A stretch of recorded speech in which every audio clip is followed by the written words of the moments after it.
chaîne sur YouTube. Nous avons essayé sur la chaîne pour la le Troisième Testament. Ticket de congrès Massia et Zolokum. Mettez vos ailes, bazar associé à Bonzambe, mais opportunité temps les amouqués. Vous avez avoir toujours la bino na banda ou na kati chaîne abiso kuna kwa kisabino makambo nzambe. Na kolobela lelo na tina Italie la femme adultère. La femme adultère. Na kanisi bino nyonso oyebi liloba nzambe. Ezolo bakuna tina Italie bomo ya seko. Ya wana to kolobela femme adultère. Dans le candidat, il y a Jean 8, dans la première verset, 12, pour continuer, parce que Jésus s'est rendu à la montagne des Oliviers, mais dès le matin, il alla de nouveau dans le temple. Et tout le peuple vint à lui, s'était assis et les enseignait. Alors les scribes et les pharisiens amènera une femme surprise en adultère et la plaça au milieu du peuple. Ils dirent à Jésus: Maître, cette femme a été surprise en flagrant délit d'adultère. Moïse, dans la loi, nous a ordonné de lapider de telles femmes. Toi donc, que dis-tu? Il disait cela pour l'éprouver afin de pouvoir l'accuser. Mais Jésus s'étant baissé, écrivait avec les doigts sur la terre. Comme il continuait à l'interroger, il se releva et leur dit: Que celui de vous qui est sans péché jette les premières pierres, la pierre contre elle. On a expliqué. S'étant de nouveau baissé et écrivit sur la terre. Quand il attendait cela, accusé par leur conscience, il se retira un à un, depuis le plus âgé jusqu'au dernier. Et Jésus resta seul avec la femme qui était là au milieu. Alors s'étant relevé et ne voyant plus que la femme, Jésus lui dit: Femme, où sont ceux qui t'accusaient? Personne ne t'a-t-il condamné? Elle répondit: Non, Seigneur. Et Jésus lui dit: Je ne te condamne pas non plus, va et ne pêche plus.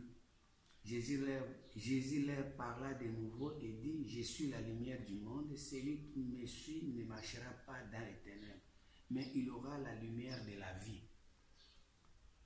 Awa, makamala eza lecture. Siko, là, c'est de la femme adultère de place. Balobi, dès le matin, il alla de nouveau dans les temples et tout le peuple vint à lui, s'étant assis, et les enseignait. Alors les scribes et les pharisiens amènèrent une femme surprise en adultère. Et la plaça au milieu du peuple. Ils dirent à Jésus: Maître, cette femme a été surprise en flagrant d'adultère, en flagrant délit d'adultère. Donc, tu es vraiment un mbéto à Osaleko. Awa, nalingi to eba bien.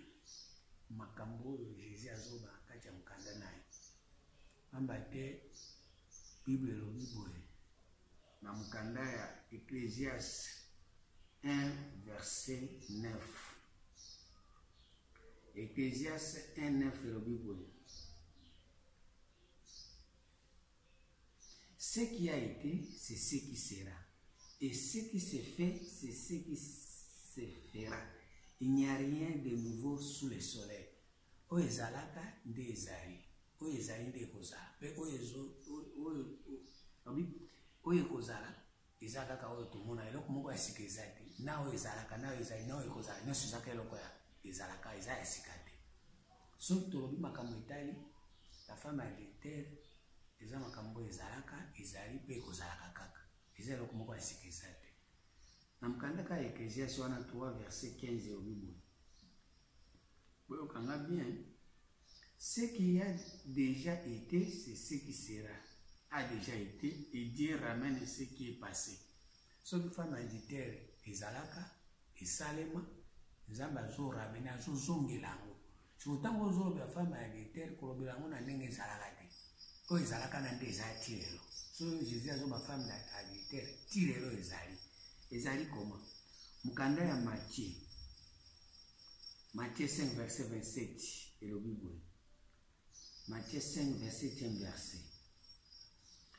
Vous avez appris qu'il a été dit, tu ne commettras pas d'adultère. Tu ne commettras pas d'adultère.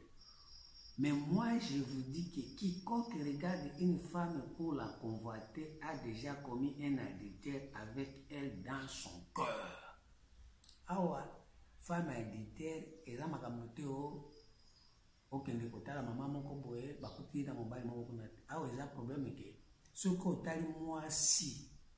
Na miso ya kolula mbala moko sosali na ekobo na kati ya motema nde sikoyo awa bible rezobake bible obaki tosala ekobo te ça veut dire nzambe azopekisa ekobo par rapport na kolula po soki olulika mwasi yebaki osali na ekobo deja ntango osali na ekobo deja na motema yebaki eza mikoti nzambe yango sikoyo totala nano babi femme adultère. Jésus sikoyo aye babe ko présenter moi si moko asali ekobo bakutie na mbeto azosala ekobo bande balinga mikati na nkolo ekobo ya salaki ezalaki ekobo ya ndenge ezalaki ya mbeto mbeto nini Hébreu 13 verset 4 le Bible Hébreu 13 4 verset. Que le mariage soit honoré de tout et le lit conjugal excepte de souillir, car Dieu jugera les impudiques et les adultères. Balobi mbeto ya libala esengeli ezala mpeto. Ezala na bosoto te na mbindo te. Pamba te Nzambe akojuge bato nyonso basalaka mbindo na mbeto. Ne vous livrez pas à l'amour de l'argent, contentez-vous de ce que vous avez. Car Dieu lui-même a dit, je ne te délaisserai point et je ne t'abandonnerai pas. C'est donc avec assurance que nous pouvons dire, le Seigneur est mon aide et je ne crains rien. Qui peut me faire un homme? Place où yosikoyo qui est adultère au salema yango. Alors Bible. Ne vous livrez pas à l'amour de l'argent. Pamba te soko zana bolingo ya mbongo okoluka mwasi. Na bolingo ya mbongo okoluka mwasi.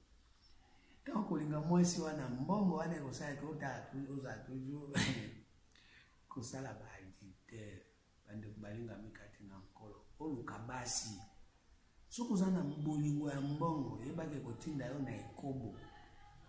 Yango wana mukanda ya 1 Roi 11 verset 4 au Bible bandeko. Na bandata na to.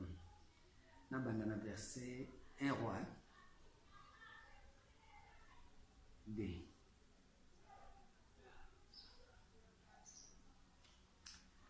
Appartenant to bandata na ekaka. Le roi Salomon aima beaucoup de femmes. 1 Roi 11, premier verset. Le roi Salomon aima beaucoup de femmes étrangères. Autre la fille de Pharaon, des Moabites, des Ammonites, des Édomites, des Sidoniennes, des Étiennes, appartenant aux nations dont l'Éternel avait dit aux enfants d'Israël, vous n'irez pas chez elles et elles ne viendront pas chez vous. Elles tourneront certainement vos cœurs du côté de leur Dieu. Ce fut à ces nations que s'attacha Salomon, entraîné par l'amour. Bandeko, Salomon zamba pekisi pour n'atteindre talibasi. Mais Salomon a tiré à Kolokate, Alanda Basi. basi wana bamemi na banzambe mosusu ya bampaya. Yango moni kozwa basi kozala na mbeto ozobtiango propre te yebake basi bakomema yo na bolingo. Bolingo wana ekosala ke ozwa nzambe mosusu nde interdiction ya nzambe apekisaki kobalabala po soko bali kaka pa ozwa nzambe mosusu. Nzambe pa yengaka makambo ya kozala na bakokira te, kozala mibali mibale. Yango wana tozolobela makambo ya mbeto oyo basi babebisa na mbindo. Mpona nini? Mpona kosala adultère. Mwasi nini wana? Apocalypse 17 verset 1er tozokita totala ndenge nini mwasi oyo bato nyonso so batalika na miso ya kolula basi batamboli naye. Apocalypse 17 premier verset. Puis un de sept anges qui tenait les 7 coupes vint et il m'adressa la parole en disant: Viens, je te montrerai le jugement de la grande prostituée qui est assise sur les grandes eaux. C'est avec elle que les rois de la terre se sont livrés à l'impudicité. Et c'est du vin de son impudicité que les habitants de la terre se sont enivrés. Il me transporta en esprit dans un désert et je vis une femme assise sur une bête écarlate, pleine de noms de blasphème, ayant 7 têtes et 10 cornes. Cette femme était vêtue de pourpre et d'écarlate et parée d'or, de pierres précieuses et de perles. Elle tenait dans sa main une coupe d'or remplie d'abominations et de l'impureté de sa prostitution. Sur son front était écrit un nom, un mystère: Babylone la grande, la mère des impudiques et des abominations de la terre. Bande. Mama oyo mwasi oyo bato ebele baroi ebele bato bazoregne batambola naye. Mama oyo. Et j'ai vu cette femme ivre des sang des saints et du sang des témoins de Jésus. Et en la voyant, je fus saisi d'un grand étonnement. Et là, je me dis: pourquoi t'étonnes-tu? Je te dirai les mystères de la femme et de la bête qui la porte, qui a 7 têtes et 10 cornes. La bête que tu as vue était telle et n'est plus. Elle doit monter de l'abîme et aller à la perdition. Et les habitants de la terre, ceux dont le nom n'a pas été écrit dès les fondations du monde dans le livre de vie, s'étonna en voyant la bête parce qu'elle était et qu'elle n'est plus et qu'elle paraîtra. C'est ici la sagesse c'est ici la sagesse qui a dans c'est ici l'intelligence c'est ici l'intelligence qui a de la sagesse. Les 7 têtes sont de 7 montagnes sur laquelle la femme est assise. 7 montagnes, 7 ngomba oyo mwasi asani afande. Bato baza komata ba dimension baza na ngomba. Ngomba wana ndio wande mwasi ndio afande. Mwasi wana nini? Oyo azosala ekobo, asali ekobo na nani? Na Jésus. Pamba te Jésus ndi bakutaki na kati babandi kofunda ye. Baza kwa kizi. Jésus eza liloba. Mais liloba ezosala ekobo na mwasi aza bête. Or mwasi ya bête wana yende ba roi nyonso ya terre. Ba nyonso bazorenye terre à terre. Balingi makambo ya se. Balingi makambo ya mbinguni te. Basala kana ekobo. Mais Jésus parole wana ndefandi. Siko mwasi wana bakuti na Jésus bazosala ekobo na mbeto, babebisi déjà mbeto. Mbeto alibala. Bible garde ton cœur plus que toute autre chose, quand de lui vient la source de la vie. Motema sako beba basi ba beba ba potana ba beba likolo ya Bible. Iko aloba Nzambe. Pona nini? Basi batali mwasi parmi makambo ezosala ma terre à terre. Baza ba roi de la terre. Balingi mingi makambo terrestre. Jésus a dans Jean 8, verset 20 à 24. Dans Jean 8, premier verset 12, donc on a 20 24. Jean 8, verset 20 24.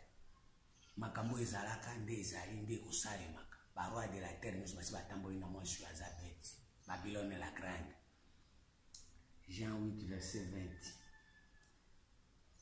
Jésus dit ces paroles en enseignant dans les temples où lieu étaient les trésors. Et personne ne les saisit parce que son heure n'était pas encore venue.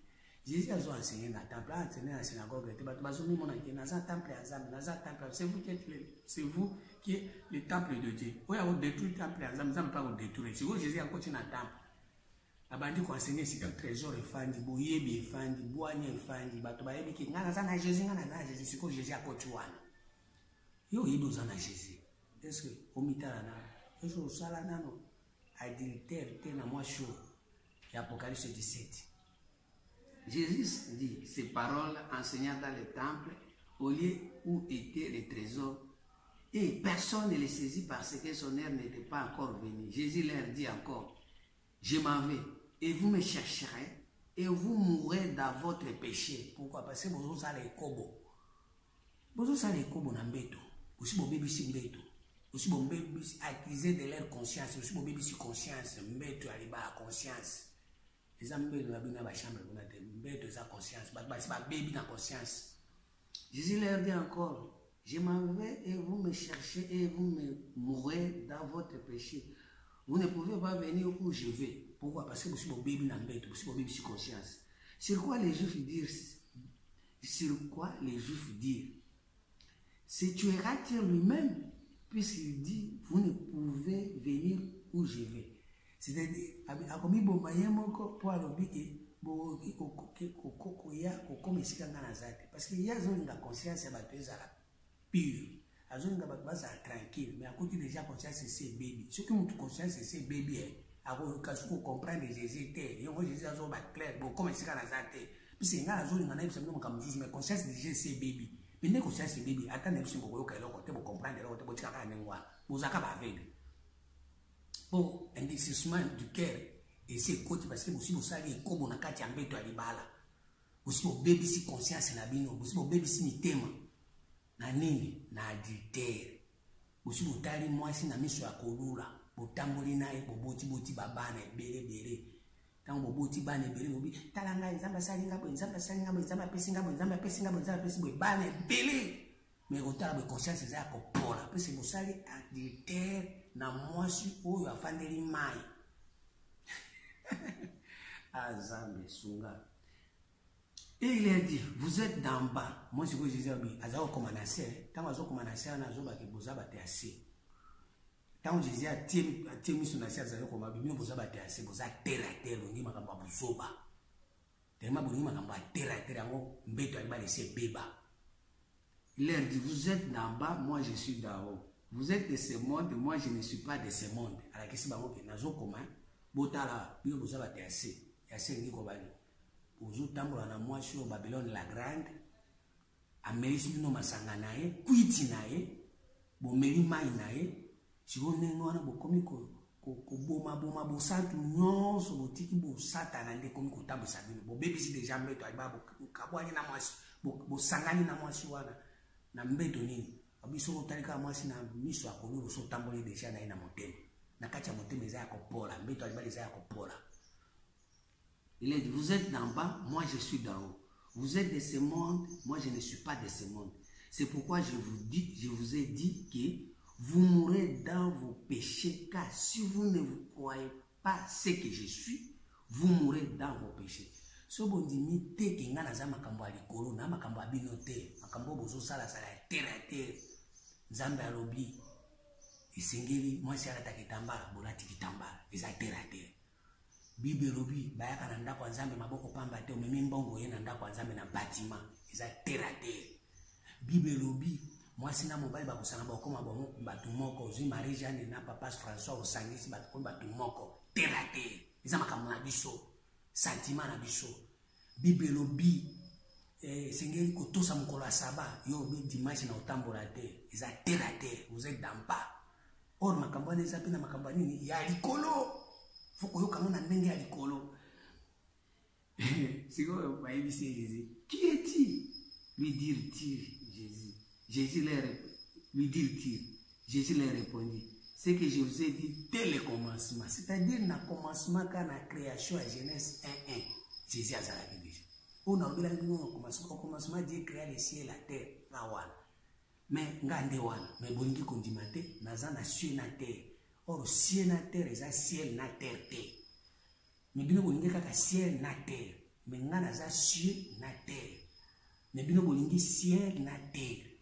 Yango bokufa na masumu na bino ndengo na puisque nzamba tiaki ba luminaire na ciel po ba éclairer terre. Si bino bozui ba luminaire wana, yango nde bosali yango ekomi nzambe. Nzokande na kati ya ba luminaire wana, mwana mwasi nde afandi kuna. Oyo azo gérer bango ba luminaire wana, a soleil ba lini ba étoile.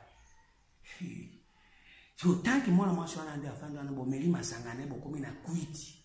Mbeto ali ba le baby. Moi susu boko misika nazali dimension ngana nina mema bino ezate. Nde bokufa la ndengo wana. Bokufela ka wana na makambo a terre.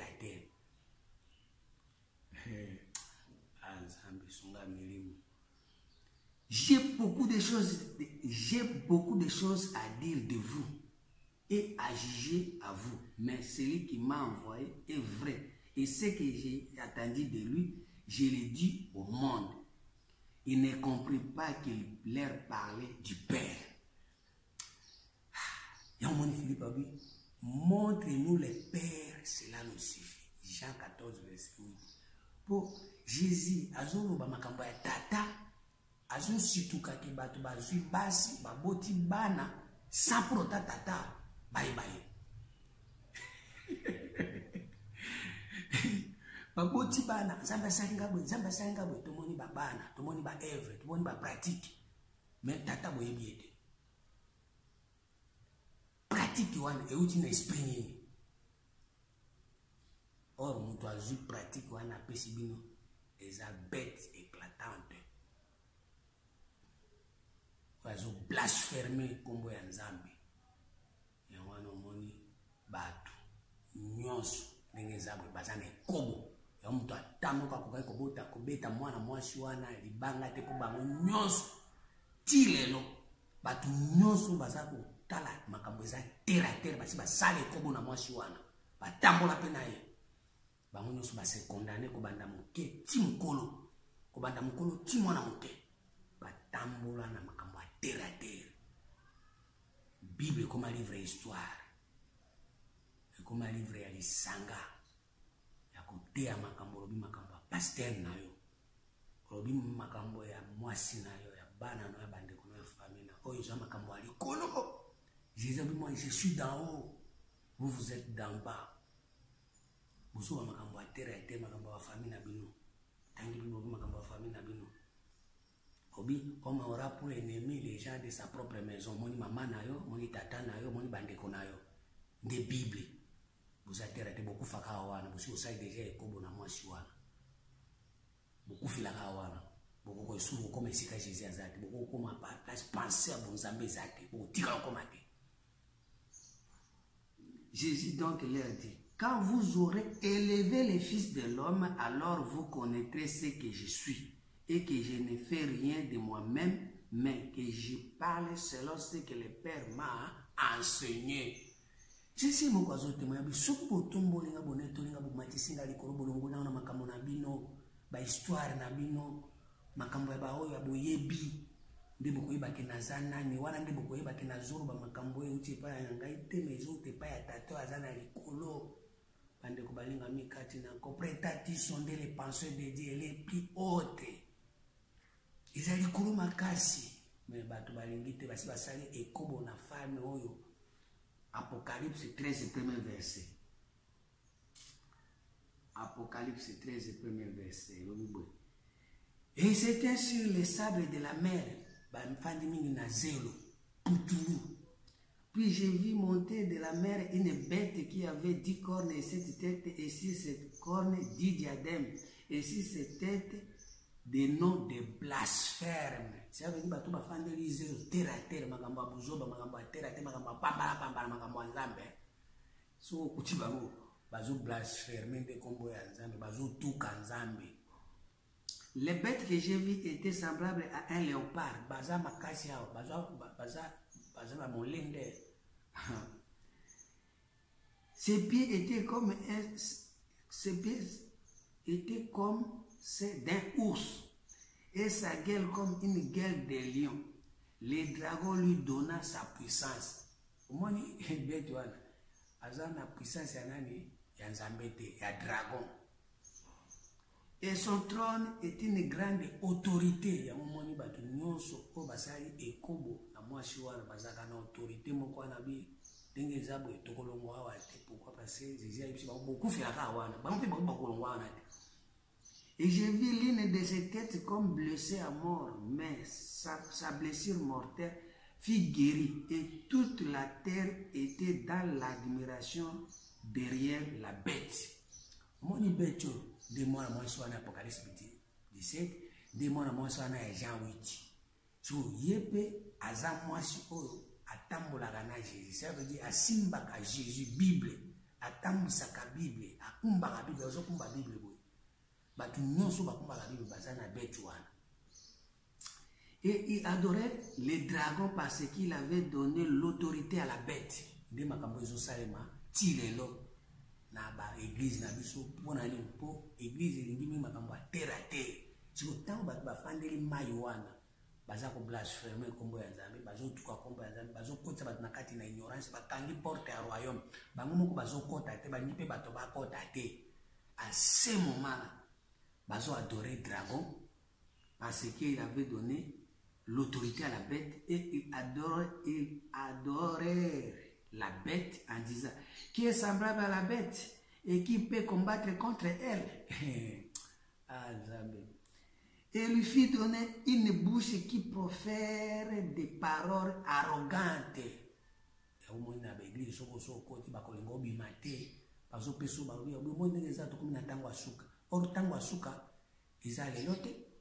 Tango asuka ezaka tango asuka tango babi o ezalaka nde ezali nde kozala eloko asuka ezala te eloko moko esika ezali te.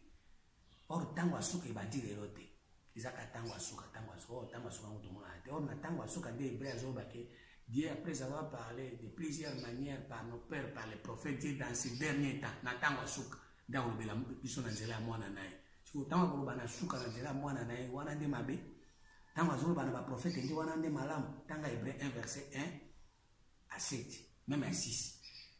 Or, Nzambe alobi na mwana na ye wana nde akeli mokili. Mo mwana na ye ayaka na tango asuka. Siko tango asuka obino bolobaka eza tango nini. Il fit donner une bouche qui profère des paroles arrogantes et des blasphèmes. Il lui fit donner le pouvoir d'agir pendant 42 ans et 42 mois. 42 mois est un chiffre. 42, 4 plus 2, ça est 6. Musala na ye agisaka place 6 eza. Ya omoni bapesi chiffre ya bête eza 666. Ça veut dire bafandeli 6, bafandeli makambo ya bomoto, kolobaka makambo ya bato. Lequel de l'homme connaît les choses de l'homme si ce n'est l'esprit de l'homme qui est en lui. Or Nzambe asalaki l'homme na 6e jour. Or bango wana bazaka kawana musala kosala nini? Ya koagir pendant 42 ans, pendant 6. Soko za 6, bakolinga to kota na repos. Bakolinga to pema na buzoba, bakolinga ka koagir 6. Ba ipso Nzambe alakisi nga olati bilamba ya pembe, Nzambe alakisi nga timba télévision, Nzambe alakisi nga zwa bido ya mai, zwa mafuta, babiloko akomonana 6 nde ezo fonctionner. Exode 31 verset 15. O eza Bible, eza nga ete. Bible nde ezolo. Exode 31 15. Et le Bible. On travaillera 6 jours, mais le 7e jour est le sabbat, le jour du repos, consacré à l'Éternel. Celui qui fera quelque ouvrage le jour du sabbat sera puni de mort. On travaillera 6 jours. Il y a un moment où on travaillera 6 jours. On va travailler 6 jours. Si vous avez 7e jour, les jours à repos, on travaille, mais on va travailler 6 jours. Or, on va travailler 6 jours, les jours boutou. On travaille à boutou, on va travailler à Moïté. Jean 24, 13. bango soki eza ignorance bafandiseli yo mpe wana na ignorance wana bino nyonso bokamba maka na ignorance butu eza ignorance 13 elobi boye. D'autres sont ennemis de la lumière, ils ne connaissent pas les voies, ils ne pratiquent pas les sentiers. L'assassin se lève au point du jour, tue les pauvres, l'indigent, et il dérobe pendant la nuit. Il dérobe pendant la nuit. Na butu stango bazo travailler pour na dérober. Pour na bungisa bato. L'œil de l'adultère épie le crépuscule, personne ne me verra, dit-il. Et il met un voile sur sa figure. La nuit, il force la maison, les maisons. La nuit, butu suki kababandi. Toko biso toye na butu. Tozana ignorance, toye kote abino, toye kola sabino Jésus. Tango ba kola sabino boy, mbala moko ekobo ekoti. Mbeta wabala isani e baby. Otieni impudicité na makambo nzambe. Tie voile. Moi sous bato ba mona makambo nzambe zate. La nuit force les maisons. Les jours ils se tenaient enfermés, ils ne connaissent pas la lumière. Pour eux, le matin c'était l'ombre de la mort. Il approuve toutes les terreurs. Bango na moi ba travailler te ça veut dire bala iso makambo clair exactement suki ya butu ba ko kocho makambo butu eza makambo terre à terre makambo nyonso komama na mabele ya omoni Jésus za komakana mabele au komakana mabele au komakana mabele otali bo kombo na ebimi ngai nazara mutu ya butu. Oh Jésus azoba na mkanda ya Jean 9 verset 4. Jean 9 4 verset. Il faut que je fasse tandis qu'il est jour les œuvres de celui qui m'a envoyé. La nuit vient où personne ne peut travailler. Butu eye muto ko travailler mais bato balingi ko sala mingi adultère bato bakana butu. Or butu balakisa bato kama kama terre à terre. Il faut que je fasse tandis qu'il est jour les œuvres de celui qui m'a envoyé. La nuit vient où personne ne peut travailler. Pendant que je suis dans le monde, je suis la lumière du monde. Mon Jésus, il y a un jour, pour être azoli qui ba clair makambanza, mais bango banani, bao basala kai kobo na femme adultère, batala kai na miso akolula mbala moko zeme ekoti. Tango zeme kokota boye ba boti mwana na kai. Ya moni Jésus azoba na mukanda ya Jean. Non, Luc 23 verset 27. Alors Bible. Luc 23 verset 27. Il était suivi d'une grande multitude de gens, de peuples et de femmes qui se frappaient la poitrine et se lamentaient sur lui. Jésus se tourna vers elle et dit, fille de Jérusalem, ne pleurez pas sur moi, mais pleurez sur vous et sur vos enfants. Boye la pona ngaite, et boye la pona bino na bana na bino. Po boti bana mingi na butu. Boboti bana ebele bozana ba pratique ebele bozana ba œuvre ebele ya ignorance ya butu. Abibole la pona ngaite, bole la pona bana na bino, bole la pona ba œuvre na bino. Na ozongela likwana po boyo kango bi. Tokena na Luc 7. Na ozongela Luc 23. Luc 7 verset 35 le Bible. Luc 7 35. Mais la sagesse a été justifiée par tous ses enfants. Mais la sagesse a été justifiée par tous ses enfants. Puisque chaque sagesse est à la bana. Si vous avez justifié sagesse na bana. Vous avez une sagesse terrestre. Total non bana yo boti. Zamba salinga bo, zamba salinga bo. Asali yo bo par rapport na butu to na tongo, to na moi. Matthieu 11, verset 19. Le Fils de l'homme est venu manger et buvant, et ils disent c'est un mangeur, un buveur, un ami des publicains et des gens de mauvaise vie. Mais la sagesse a été justifiée par ses œuvres. La sagesse a été justifiée par ses œuvres. Parce que bazana ba œuvre belé. Mais c'est que tout à ce que sagesse ni ils ont produit ba œuvre. Ya moni Jésus bole la pona ngaite, bole la pona bana na bino, bole la pona ba œuvre na bino. Pour vous ça ba œuvre ya butu. Or ba il ne fallait pas qu'on travaille na butu. Il faut travailler dans le jour. Il faut travailler dans le boyebi. Travailler dans le sosoli. Travailler dans l'ignorance. Makambwanzambe mbango molende. Ils ont des ailes pour Dieu sans intelligence. Romains 10, verset 2. Ne connaissant pas la justice de Dieu. Parce que justice n'a pas bâti. Justice n'a pas besoin de travailler terre à terre. Royaume de la terre. Parce que comme matissa Jésus, comme matana niveau à l'école, pour être Jésus, aye banaki, azamwana nzambe. Baïba tata, mais baïba tata, te baïba kabana, baïba kaba pratique à ma paix. Or pratique on a babeta nango tolo, nzamba salinga bo, mais ça pratique à ma paix. Yangwa tozongela Luc 23. Tokena Luc 23. Boyokango bien. Verset 28. Jésus se tourna vers elle et dit, fille de Jérusalem, ne pleurez pas sur moi, mais pleurez sur vous et sur vos enfants. Car voici les jours viendront où l'on dira, errez les stériles. Bato bazana banate. Et sengo na bato bazana banate. Et sengo bato bazana ba pratique ya buzobate. Et sengo na bato bazana pratique ya terre. Car voici les jours viennent où l'on dira, errez les stériles, errez les entrailles qui n'ont pas enfanté, les mamelles qui n'ont pas allaité. Alors ils se mettront à dire aux montagnes, tombez sur nous, et aux collines, couvrez-nous. Car si l'on fait ces choses au bois vert, qu'arrivera-t-il au bois sec? Alléluia. Ça va, comme vous n'êtes vraiment. Si vous avez Jésus, Jésus est roi, tambola na moi swana tosongela ngo potosukisa. Basali eboye. Bois vert Jésus. Atambola ki asala ki buzoba.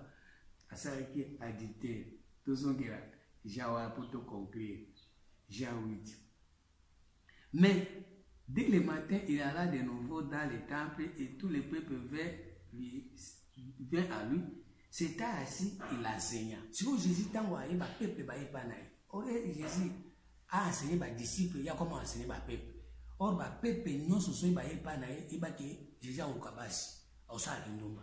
Pour le peuple, il a toujours makamba terre à terre. Mais les disciples, il a makamba likolo. Pour nous, il a fait un matoi. Mais le peuple, ceux qui baillent, n'a pas posa libala, n'a pas posa ndako, n'a pas posa voiture, n'a pas posa chômage, n'a pas chômeur mingi, n'a peuple baillé belé. J'ai dit ah, n'était ça bon, toqué terre à terre. Abandi quoi enseigner. Ça me paraît que c'est un boulot 2022 au Kepoto, boulot 2022 au Somba Pang, boulot. Yé moko boivé à se retrouver, basali riri. Il y a tambola qui a serré qui est kobo parce que à tiaki makamba bozoba makamba terre à terre.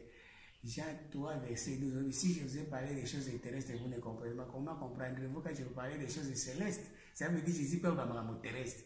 Autant que vous makamba terrestre, mbalamoko asa sali kobo aluli mwasi. Akomi na Genèse 6 anja uti likolo aluli basi. Bakobota neni ba géant. Yamwana Jésus peut alors, les disciples, alors les scribes et les pharisiens amènèrent une femme surprise en adultère et les plaça au milieu du peuple et ils dirent, Jésus, maître, cette femme a été surprise en flagrant délit d'adultère. Moïse dans la loi nous a ordonné de lapider de telles femmes. Toi donc, que dis-tu? En disant cela, il disait cela pour l'éprouver. Si vous avez pour éprouver, par contre, Jésus a un chaos. Pas boumi. Il y a un monde qui a été bête.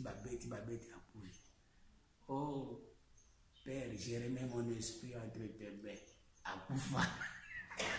Pour ça que vous avez et tu as d'accord mon Jésus-Christ. Amen.